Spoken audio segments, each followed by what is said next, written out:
इस्लाम में एक टैक्स है खुम्स। इस्लाम में खुम्स, जब भी कोई मुसलमान राजा किसी दूसरे स्टेट पर हमला करता था और उसको हराकर उसका खजाना लूटता था तो उसको बोलते थे वॉर बूटी, युद्ध के माल की लूट। 1/5 राजा को मिलता था, 4/5 सेना को मिलता था। लेकिन बुद्धिज्म और जैनिज्म के पास फिलॉसफी तो थी, आइडियोलॉजीज नहीं थी। जितनी स्ट्रॉन्ग आइडियोलॉजी ब्राह्मण्स के पास थी, social structure, political structure, economic structure, वो बुद्धिज्म और जैनिज्म के पास नहीं थी। उनके पास फिलॉसफी अच्छी थी, पर फिलॉसफी पर जीवन थोड़ी चलता है साहब। जीवन तो चलेगा आइडियोलॉजीज पे, state ideology, social ideology, economic ideology, political ideology, वो ब्राह्मण्स ने डेवलप कर रखी थी। The purse and the sword.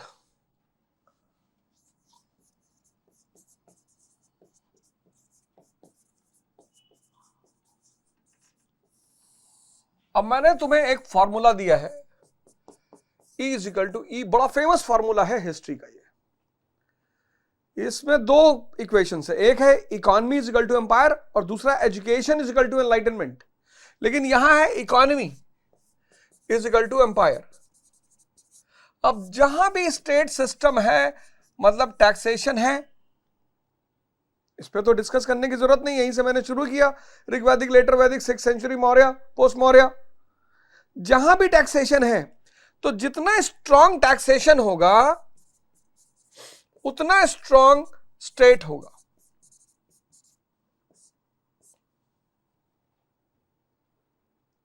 अब हमने डिस्कस किया कि advance rural economy plus urban economy, यानी strong taxation system. South India, Sangam age, strong rural economy, advanced rural economy plus strong urban economy, Puhar, Uraiyur, Muziris, means strong taxation system.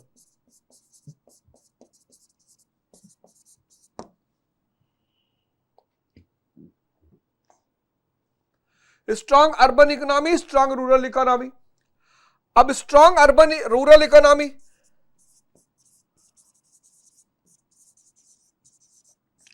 यानी agriculture is the big source of income.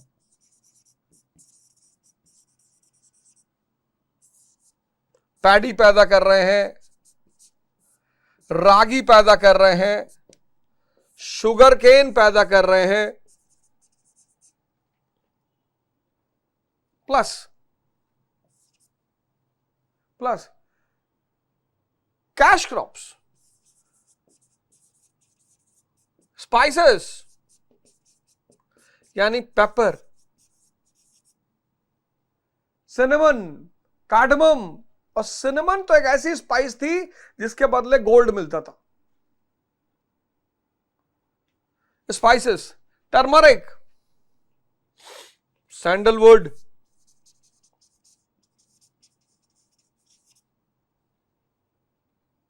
Agriculture was a very big source of income. कृषि से बहुत अच्छी income होती थी। फिर strong urban economy, यानी शहरों से पैसा आता था। Strong urban economy, transit duties, एक जगह से दूसरी जगह जाने पे, मदुरई के फेमस कस्टम हाउसेस की कहानी, प्लस सेल टैक्स,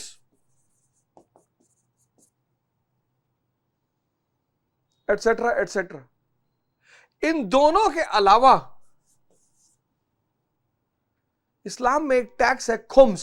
इस्लाम में खुम्स, जब भी कोई मुसलमान राजा किसी दूसरे स्टेट पर हमला करता था और उसको हराकर उसका खजाना लूटता था तो उसको बोलते थे वॉर बूटी,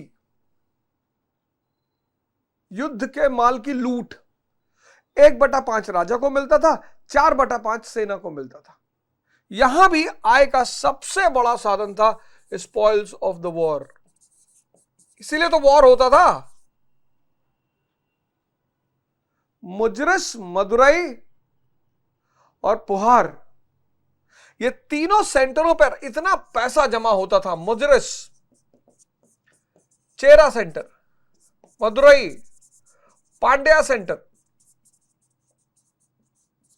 और पुहार, कावेरीपट्टम, चोला सेंटर। इतना पैसा होता था, इतना धन, इतना सोना। अशोक को जाना पड़ा इस सोना के लिए, समुद्रगुप्त को जाना पड़ा इस सोने के लिए, अलाउद्दीन खिलजी, मोहम्मद बिन तुगलक, अकबर, औरंगजेब। यही थी अली बाबा की गुफा, spoils of the war. Agriculture, urban centres, spoils of the war, plus emergency taxes as per imposed by the states.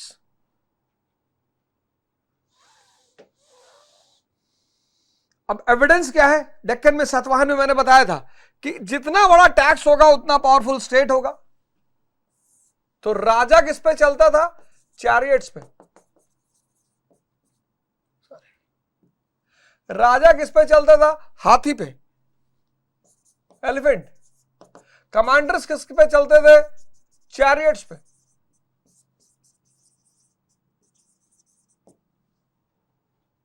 फिर कैवलरी, हॉर्समैन, और हॉर्स इंपोर्ट होता था, और फिर foot soldiers.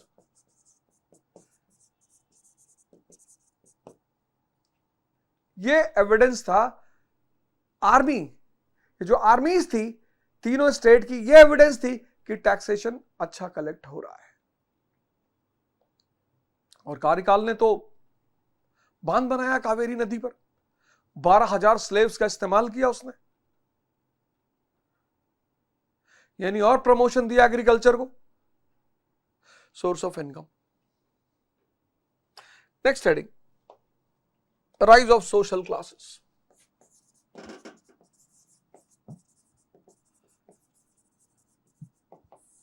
Rise of social classes.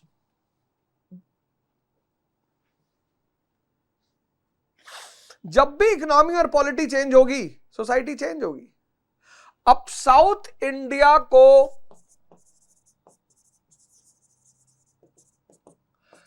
Advanced culture में कौन लाया? Brahmins.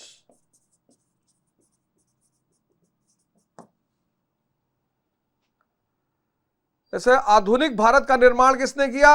अंग्रेजों ने। तो सर्वोच्च सत्ता किसके हाथ में थी? अंग्रेजों के हाथ में। ऐसे साउथ इंडिया को एडवांस स्टेज में कौन लाया? ब्राह्मण्स। तो सर्वोच्च स्थिति किसकी थी? ब्राह्मण्स की। Bards and poets, Brahmins.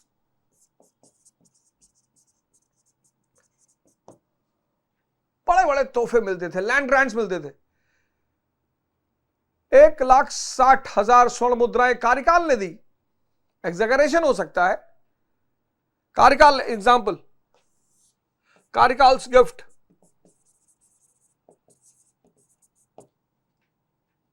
तो सबसे हाईयर पोजीशन पे, जैसे आधुनिक भारत का निर्माण, मॉडर्न इंडिया का निर्माण अंग्रेजों ने किया, तो सर्वोच्च पद पे कौन था? अंग्रेज।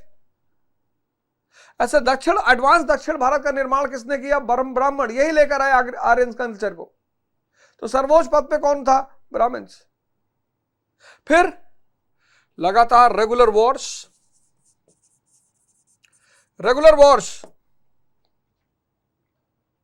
लगातार युद्ध होते थे। तो दूसरा इंपॉर्टेंट क्लास कौन होगा? वॉरियर्स। इसको क्या बोलते थे? एनआरडी।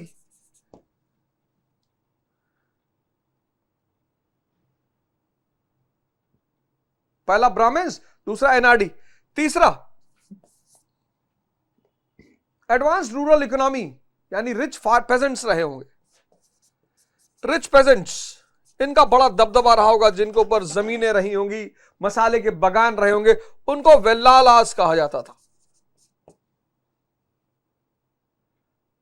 फिर अरासर, रूलिंग क्लास।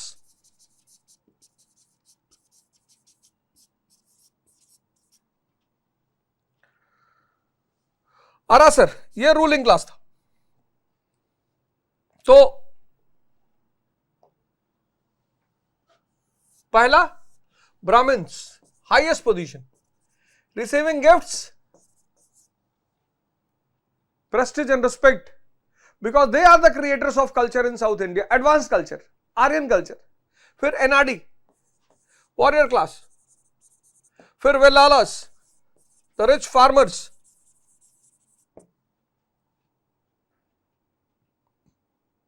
डेल्टा में अनाज उपजाना, मसालों के बगान पर जिनका कब्जा रहा होगा, जिसका जमीन पर भारत में कब्जा है वो अमीर है, जिसके पास जमीनें हैं वो अमीर है। फिर आरासर, ये रूलिंग क्लास था।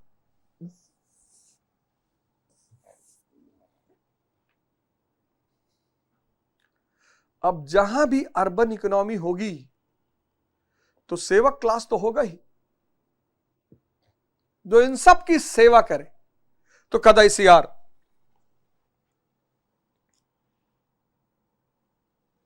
कदाईसीआर ये था सर्विंग क्लास, सर्फ। जहां भी होगी, जहां भी, slaves, serving class, there condition was like slaves. जो एग्रीकल्चरल लेबरर्स होंगे वो क्राफ्टमैन भी होंगे, पारिसार, पारियार्स, ये एग्रीकल्चरल लेबरर्स प्लस ये सर्विंग क्लास, ये एग्रीकल्चरल लेबरर्स प्लस क्राफ्टमैन।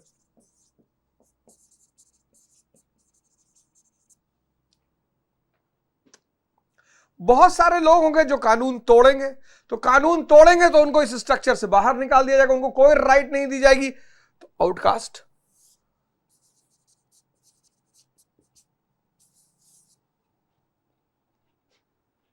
और ये सारा डिवीजन इवॉल्व हो रहा था इकोनॉमी के डेवलपमेंट से। जो स्ट्रिक्ट कास्ट डिवीजन है वो अभी नहीं दिखाई पड़ेगा संगम एज में, वो इवॉल्व होगा, बढ़ेगा और फिर आगे दिखाई पड़ेगा।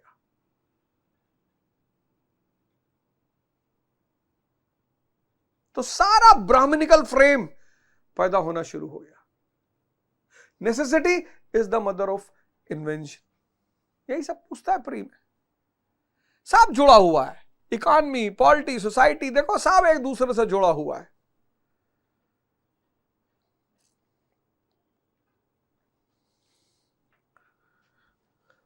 Religion, beginning of Brahminism, beginning of Brahminism. हालांकि शुरुआत में सबसे ज्यादा कौन है? Heterodox sects, Buddhism and Jainism. लेकिन बुद्धिज्म और जैनिज्म के पास फिलॉसफी तो थी, आइडियोलॉजीज नहीं थी।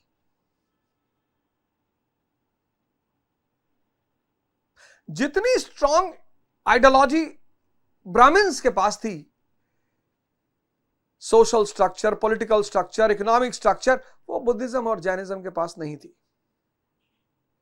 उनके पास फिलॉसफी अच्छी थी, पर फिलॉसफी पर जीवन थोड़ी चलता है साहब। जीवन तो चलेगा आइडियोलॉजीज पे, state ideology, social ideology, economic ideology, political ideology, वो ब्राह्मण्स ने डेवलप कर रखी थी, तो उन्हें तुरंत स्टेट पैटर्नेज मिलता था। अब ये जितने भी चेर, पांडे, चोल हैं, चेर, पांडे, चोल, ये सब ब्राह्मणिज्म की देन है। सब द आउटकम ऑफ ब्राह्मणिज्म, सब ब्राह्मणिज्म की देन है। और ब्राह्मणिज्म के पास एक बहुत प्यारा वेपन है जिसको कहते हैं अवतारवाद थ्योरी ऑफ इनकारनेशन।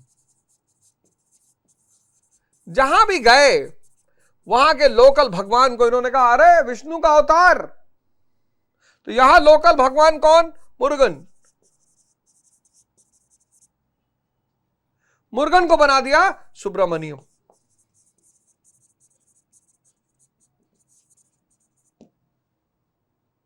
हो गया, हो गया एसिमिलेशन, आत्मसातीकरण हो गया।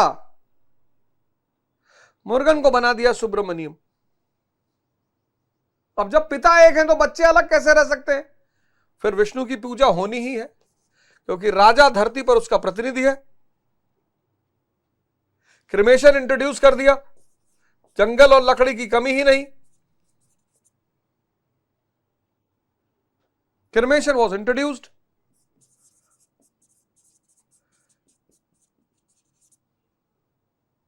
पर वो जो मेगालिथ परंपरा थी वो भी जारी रही।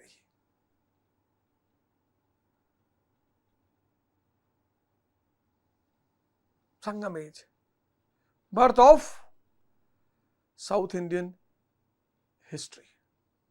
फिर ये संगम है क्या? नेक्स्ट हेडिंग कि आखिर ये संगम है क्या? Tamil language and Sangam literature.